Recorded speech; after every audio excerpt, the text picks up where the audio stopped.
کے دور میں بھی یہ ہو رہا ہے۔ جب والدین کو ہماری ضرورت ہوتی ہے وہی ہم گھر بدل دیتے ہیں، الگ ہو جاتے ہیں، والدین سے مطلب نہیں رکھتے۔ حضور کی خدمت میں آ کے کہہ رہا ہے کہ میرا بیٹا مالدار ہے، بیٹے کو بلایا گیا، کہا بھائی تم اپنے باپ کو خرچہ پانی کیوں نہیں دے رہے؟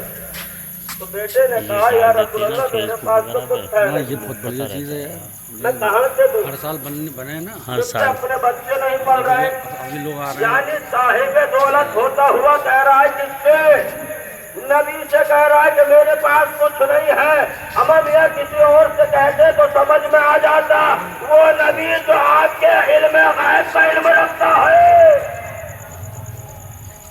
جو سب کچھ جانتا ہے آپ کے پاس کیا ہے کیا نہیں ہے، اس سے کہہ رہا ہے کہ میرے پاس تو کچھ ہے نہیں ہے۔ رسول کو غصہ آیا، جلال میں کہا اٹھ جا یہاں سے، چلا جا چلا جا۔ کبھی کبھی ہمارا بزرگ بھی ہم سے کہہ دیتا ہے غصے میں آ کے، جب دل سکھ جاتا ہے تو جا چلے جاؤ یہاں سے۔ رسول نے کہا چلا جا۔ اب یہ خوشی خوشی چلا اور جاتے ہوئے ہنس رہا ہے، کہہ رہا ہے کہ بھائی بڑے آسانی سے چھوٹ گیا، مجھے تو ماں باپ کی خدمت کرنے کی ضرورت نہیں ہے، نہ خرچہ دینے کی ضرورت ہے، یہ خوشی سے جا رہا ہے۔ یہ نہیں معلوم کہ سب کھایا کس نے کھا، بھیجا کس نے کھا، یہ نہیں معلوم۔ چلا، جب یہ اپنے گھر پہنچا تو اس نے کیا دیکھا کہ اس کے گھر میں بہت ساری بھیڑ لگی ہوئی ہے۔